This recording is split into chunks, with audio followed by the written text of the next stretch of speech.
¿Cómo están? Un saludo a todos desde Bogotá, Colombia. Les habla Carlos Alberto Barrios. A continuación vamos a seguir con los capítulos que venimos desarrollando sobre la consagración total a Jesús por María. Para las personas que no han escuchado los capítulos anteriores, pueden escuchar y ver la introducción y los capítulos anteriores a través de nuestro canal de YouTube Espiritualidad Católica. Lo buscan por Google o por cualquier buscador, escriben canal YouTube Espiritualidad Católica, van a encontrar allí un botón o el icono, es un ictus, un pez, abren allí y allí van a encontrar todo el material. Les recomiendo muchísimo estas experiencias que nos comparte Juan Fernando Barrios. Se basan en la consagración, como lo plantea en su libro, el libro de la comunidad Lazos de Amor Mariano. Esa es como la maqueta. Sin embargo, Juan Fernando le adiciona a cada uno de los capítulos todas sus vivencias personales, audios que ha escuchado durante todos estos 23 años de vida espiritual. También le adiciona conferencias, testimonios de otras personas y testimonios propios, lo cual hace que cada uno de sus capítulos sean muy ricos. Se los recomiendo ampliamente y no se van a arrepentir de escucharlos. Así que bienvenidos al capítulo del día de hoy.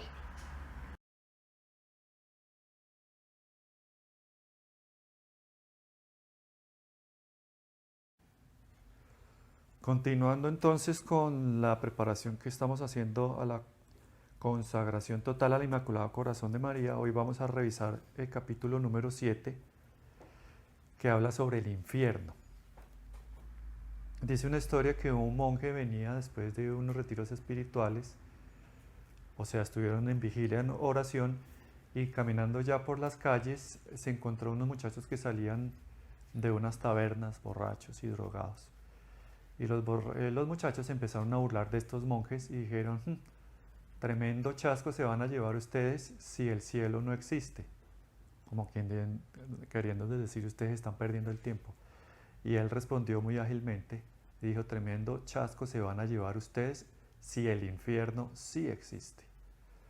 O sea, ahí se denotan las dos condiciones, ¿no? Unos, pensando que después de esta vida no hay nada más, como siempre lo hemos dicho, lo comido y lo bailado, eso es lo que importa. Y los otros, con ese sentido de trascendencia, pues la están cultivando y la están preparando. Cada uno en su posición. Cada uno pues tiene una forma de pensar diferente. Pero bueno, vamos a hablar hoy sobre eso, sobre el infierno. Y vamos a definirlo. Y para definirlo y no inventar palabras, pues vamos a remitirnos expresamente a lo que dice el catecismo, para decirlo en forma literal. ¿Qué dice el catecismo de la Iglesia Católica? El infierno es un estado de autoexclusión, no es un defecto de la misericordia de Dios. Morir en pecado mortal sin estar arrepentido ni acoger el amor misericordioso de Dios significa permanecer separados de Él para siempre, por nuestra propia y libre elección. Este estado de autoexclusión definitiva de la comunión con Dios y con los bienaventurados es lo que se designa con la palabra infierno. Hubo una controversia cuando el Papa Juan Pablo II, en una locución de esas reuniones que tenía él habituales, del 28 de julio de 1999, él dijo unas palabras y, como suele suceder, los medios de comunicación la tergiversaron. Entonces, cuando se dice algo fuera de contexto como un pretexto, pues obviamente hay una mala intención, y eso es lo que por lo general tienen los medios de comunicación. Además, los que dicen los mensajes pues no son personas formadas y no conocen la doctrina a profundidad. Se dicen católicos algunos de ellos, otros abiertamente lo niegan, pero en definitiva un católico que no se prepara pues puede caer en estos vicios, y en este caso pues los medios de comunicación. Dijeron que el Papa había negado el infierno, que el infierno no existía. Entonces vamos a ver lo que dijo el Papa Juan Pablo II, que me parece muy bien, inclusive con lo que dice nuestro Papa Francisco, que totalmente también está pasando por lo mismo, que todo lo que él dice ahí mismo salen y lo dicen de otra manera.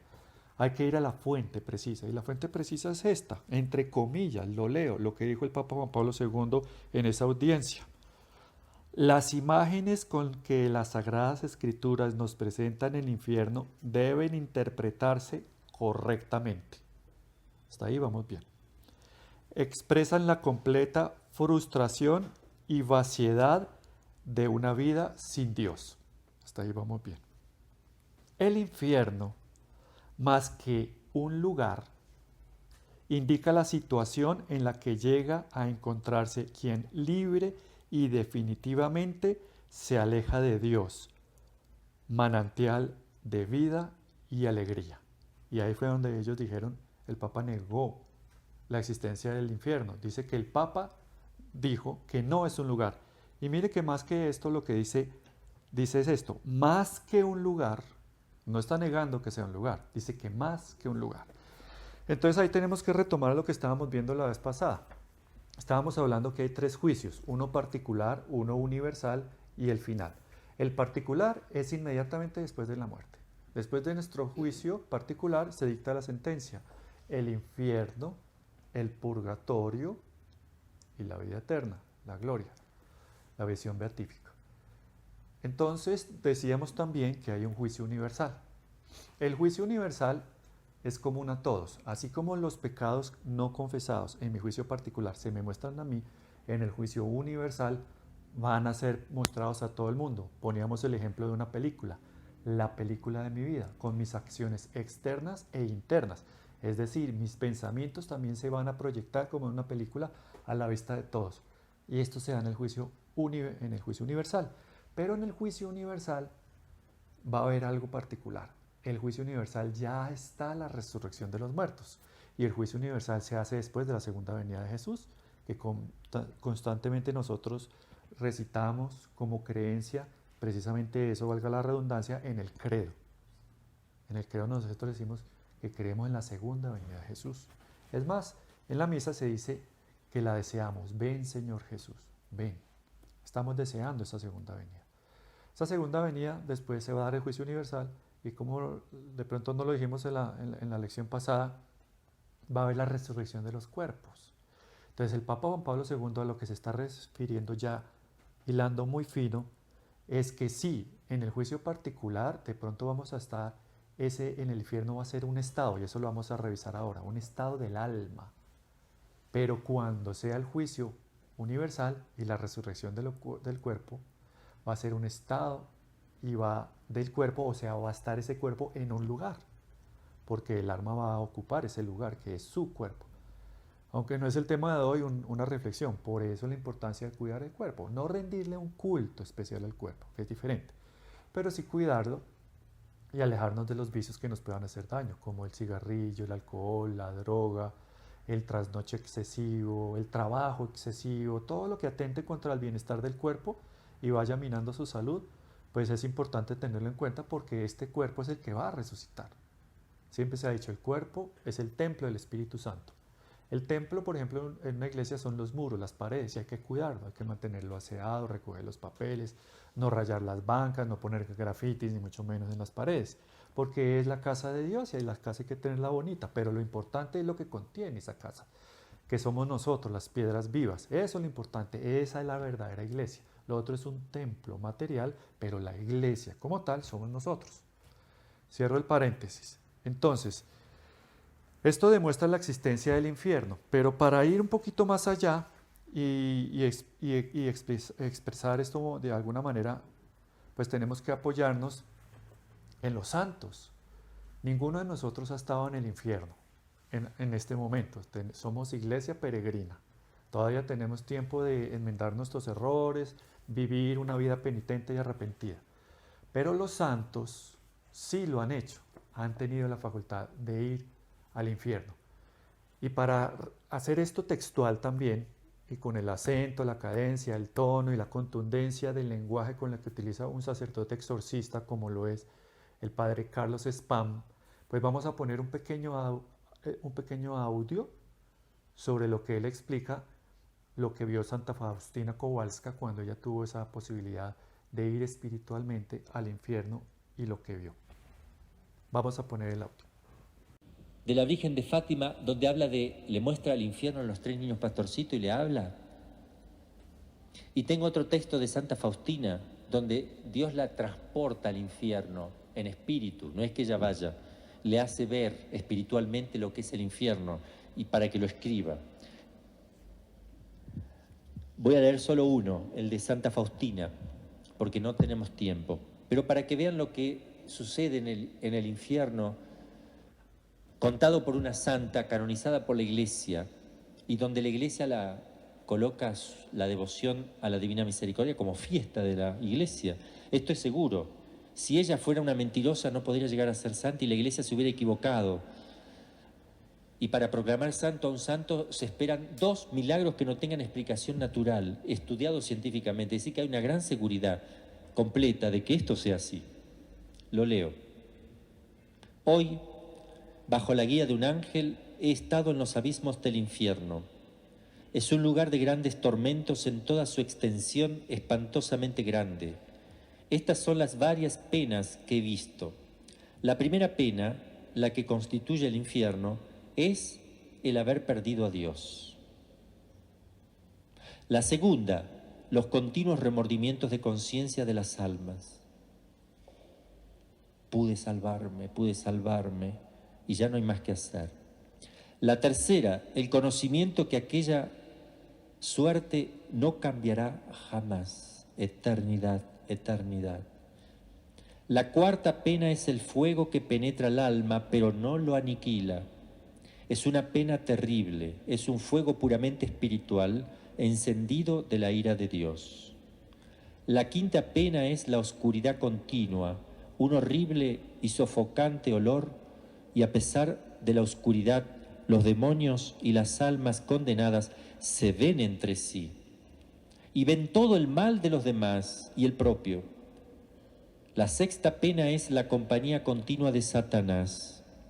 La séptima pena es la tremenda desesperación, el odio de Dios, las imprecaciones, las maldiciones, las blasfemias. Estas son penas que todos los condenados padecen juntos, pero esto no es el fin de los tormentos. Hay tormentos particulares para las diversas almas, que son los tormentos de los sentidos.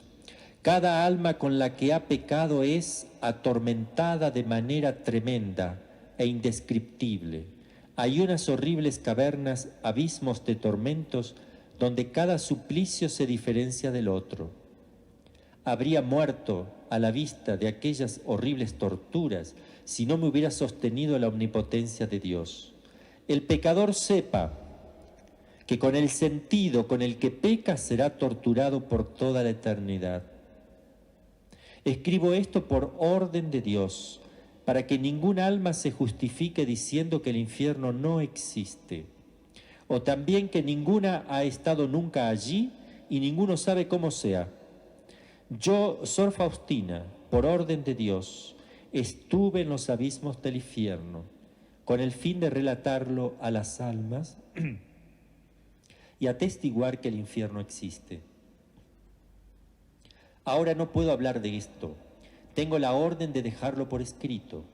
Los demonios han demostrado un gran odio en contra mía, pero por orden de Dios han debido obedecerme. Lo que he escrito es una débil sombra de las cosas que he visto. Una cosa he notado, es decir, que la mayor parte de las almas que están allí son almas que no creían que el infierno existía. A veces uno dice, bueno, como yo no creo, listo, no quiero pensar porque me da miedo, no quiero pensar, total eso. El hecho de que yo no piense no quiere decir que yo no me encuentre con eso. No, yo con estas cosas no quiero saber nada, mejor ni pienso, no, yo no me meto en este asunto. No puede uno escapar ni a la muerte que va a venir para todo, aunque uno no quiera pensar, el juicio, la eternidad, el cielo, el purgatorio y el infierno, son realidades que vienen. Los demonios han demostrado un gran odio en contra mío. Lo que he escrito es una débil sombra, ya lo conté. Cuando volví en mí no lograba reponerme del espanto al pensar que unas almas allí sufren tan terriblemente. Por eso ruego con el mayor fervor por la conversión de los pecadores e invoco la misericordia de Dios para ellos. Impresionante lo que acabamos de oír, y como dice Santa Faustina, se queda corta con lo que vio. Vamos a hablar ahora un poquito de la parte racional. Pascal no lo va a profundizar, pero Pascal pone como en duda, ¿no?, las cosas. Dice, bueno, si yo vivo y no existe Dios, y yo vivo creyendo que Dios existe, pues al final he tenido una vida buena. Pero si yo vivo no creyendo en Dios y al final Dios sí existe, pues lo voy a perder todo. Entonces, si yo creo en Dios y Dios no existe, no he perdido nada. Pero si yo no creo en Dios y Dios sí existe, lo he perdido todo, dice Pascal, ya poniendo algo en el plano de la razón, ¿no? Como poniendo como casi que la fe a dudarla, ¿no? Esa dualidad, porque también nosotros somos seres racionales. Lo mismo se puede decir del infierno, lo dice Santa Faustina, o el Padre Spalen, cuando hizo la reflexión en lo que dijo Santa Faustina. Si yo no creo que el infierno existe, y si existe, puedo perderlo todo. Pero si yo creo que el infierno existe y el infierno no existe, pues no he perdido nada. En definitiva, creer en Dios y vivir de acuerdo a sus normas es llevar una vida buena. Y eso es lo que el mundo necesita hoy en día como está, que la gente se esfuerce por ser buenos. También obviamente hay gente que dirá, bueno, eso lo dijo una santa, pero son revelaciones privadas y yo tengo que ponerle una fe humana como lo invita la Iglesia, aunque el Papa Urbano VIII decía, entre creer y no creer es mejor creer. Porque si uno cree y es cierto, el corazón se llena de alegría. Y si uno cree y no es cierto, se reciben las gracias como si hubiera sido cierto. Lo decía el Papa Urbano VIII. Entonces, entre creer y no creer, es mejor creer. Pero a los que necesitan citas bíblicas, que lo comprueben, pues obviamente en la Biblia está. Está en el Catecismo cuando dice, habla de la segunda muerte, que está en el Apocalipsis. Será el llanto y rechinar de dientes, también está en la Biblia, en Mateo 13, capítulo 13, también está en el capítulo 25, en el 30 y en el 41. Habla de la eternidad del infierno, por ejemplo, el fuego que no se apaga, o sea, eterno, eterno, eternidad. La parábola del rico Epulón, ¿se acuerdan del rico Epulón y Lázaro? Que cuando ahí se precisa que el infierno es un lugar de pena definitiva, ahí sí ya habla de un lugar sin posibilidad de retorno o de mitigación de ese dolor, eso lo dice la Biblia. Habla de una ruina eterna, alejados de la presencia de Dios y la gloria de su poder, en la segunda carta de San Pedro a los tesalonicenses. El fuego que no se apaga está en los Macabeos, capítulo 9. Alejados de mí, malditos, al fuego eterno, Mateo 25. Y existen dos grandes castigos, que es ya para ir redondeando la idea. Hay dos grandes castigos, un castigo del sentido y un castigo que se llama pena de daño. Entonces, la pena de sentido, el castigo, mejor pena de sentido. Nosotros siempre vamos reafirmando y siempre lo vamos a estar martillando, hacer esa pequeña diferenciación entre alma y espíritu. El castigo de sentido viene particularmente al alma. Y es en eso, en los sentidos, y los sentidos son los externos, entonces ya lo veíamos en el relato de Santa Faustina, lo que uno ve, aunque hay gran oscuridad, vemos los que están en el infierno, ven los demonios, ven sus pecados, ven los pecados de los demás, ven la postura y los tormentos de los otros, el olfato, el olor a putrefacción, a azufre, un olor hediondo, el oído, los gritos, las imprecaciones, las blasfemias, el odio hacia Dios verbalizado, ¿sí? El tacto, o sea, no se siente el cuerpo, se siente quemado, o sea, todo es áspero, todo es ruina. Y así con todos los demás sentidos, como son ya los internos. Y en ese sentido, los internos están en la imaginación, la fantasía, están las pasiones, los sentimientos, todo eso va a ser mortificado. Y el daño de pena ya hace más parte del espíritu. En el espíritu está, recordemos, el pensamiento, está la voluntad y está también el entendimiento. Pero hay que tener algo en cuenta. Cuando uno muere, queda fija la voluntad en ese momento y dependemos de la misericordia de Dios.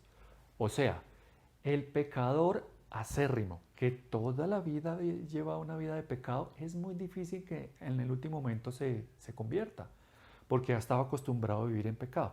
Entonces, por eso se habla de una autoexclusión. Entonces, como queda fija la voluntad de la persona en el momento de la muerte, la persona abraza y se hace pecado. En este momento que estamos vivos, hay una diferencia entre el pecado y el pecador. Ahora con toda esta ideología de género, de la adopción gay y todo esto, la gente y los medios de comunicación, raro, están metiendo que se trata algo de xenofobia, de odio hacia los homosexuales. No, Dios ama al pecador, pero detesta el pecado. No se puede abrazar al pecado. Entonces, en este momento hay una diferenciación entre la persona y su pecado. Dios ama a la persona, odia su pecado. Pero en el momento de la muerte queda fija la voluntad. O sea, el pecado y el pecador se hacen uno solo. Y Dios no puede abrazar el pecado. Luego no puede abrazar a la persona. Entonces prácticamente es una autoexclusión. Entonces la autocondenación. Dicta Dios la sentencia, eso sí, porque Él es juez en ese momento. Y dice la condenación eterna. Entonces en ese momento retiremos si me lo permiten, del espíritu la voluntad. Porque la voluntad ya se perdió. Ya no hay voluntad de hacer el bien o el mal, o escoger Dios o contra Dios. Ya quedó fija.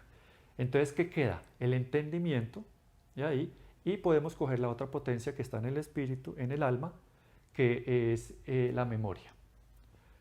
Entonces, en la pena de daño, ya pasamos por la pena de sentido, que eran los sentidos, ahora vamos a la pena de daño, que hace un poquito más énfasis en el espíritu. ¿Qué es lo que le pasa a esas dos potencias principales? Que son el entendimiento y en ese momento la memoria. La memoria va continuamente a tener esos remordimientos. Pude salvarme, que hablaba Santa Faustina, que en boca del Padre Spam. Pero también los remordimientos de todas las oportunidades que Dios me dio para convertirme y yo desaproveché. Todas las veces que Él me extendió la mano con su misericordia y yo le negué darle la mía. Eso va a ser un remordimiento por toda la eternidad. Y eso va a ser para la memoria. Y para el entendimiento va a ser una angustia, una desesperación constante. Esa desesperación que lo va a llevar a sentir que lo que está padeciendo no tiene fin. No va a ser por 1000 años, no va a ser por millones de años. Va a ser por toda la eternidad. Entonces ahí el entendimiento queda embotado, queda confundido. Y la persona tiene angustia, ansiedad permanente. Y finalmente vamos a ver lo que dice la imitación de Cristo para redondear la idea. Y como lo dice la imitación de Cristo, pues leamos lo literal. La imitación de Cristo, que es un gran clásico de la literatura cristiana, escribe que las penas del infierno las describe de esta manera. En lo mismo que peca el hombre, será más gravemente castigado. Allí los perezosos serán punzados con aguijones ardientes, y los golosos serán atormentados con gravísima hambre y sed. Allí los lujuriosos y amadores de deleites serán rociados con hediondo azufre, y los envidiosos aullarán de dolor como rabiosos perros. No hay vicio que no tenga su propio tormento. Allí los soberbios estarán llenos de confusión, y los avarientos serán oprimidos con miserable necesidad. Allí será más grave pasar una hora que 100 años de penitencia amarga en esta tierra. Allí no hay sosiego ni consolación para los condenados. Mas aquí cesan algunas veces los trabajos y se goza el consuelo de los amigos. En el infierno eso no será posible. Ten ahora cuidado y dolor de tus pecados, para que el día del juicio estés seguro con los bienaventurados. Dios quiere la salvación de todos. Hasta ahora hemos visto cosas horribles, todavía tenemos oportunidad. Dios no quiere la condenación de nadie. Es más, Él vino a salvar al mundo. A eso vino por los enfermos. Entonces, hagamos un acto de humildad con Dios. En este momento, declarémonos enfermos, totalmente dependientes de la misericordia de Dios. Reconozcamos nuestras faltas, revisemos en nuestra conciencia que debemos cambiar, porque Dios no vino a condenar al mundo, sino a salvarlo. El que se condena es el alma que rechaza a Dios. Y para eso pidamos la asistencia de la Santísima Virgen María.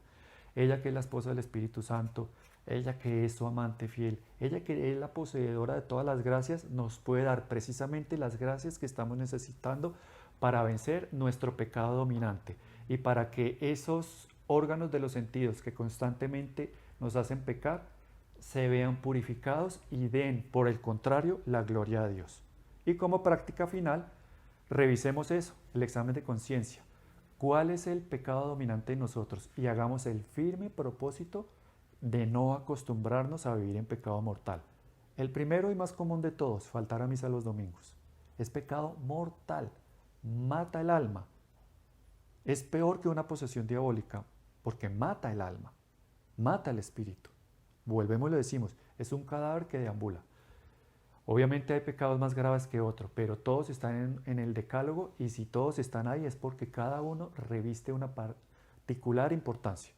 Entonces, la práctica es esa, vencer el pecado mortal y acostumbrarnos a buscar constantemente, si caemos, el confesionario. Que el Señor nos bendiga y nos guarde, que el Señor nos muestre su rostro y tenga misericordia de nosotros, vuelva al Señor su rostro hacia nosotros y nos conceda la paz. Que el Señor nos bendiga hoy y siempre a través del corazón inmaculado de María, en nombre del Padre, y del Hijo, y del Espíritu Santo. Amén.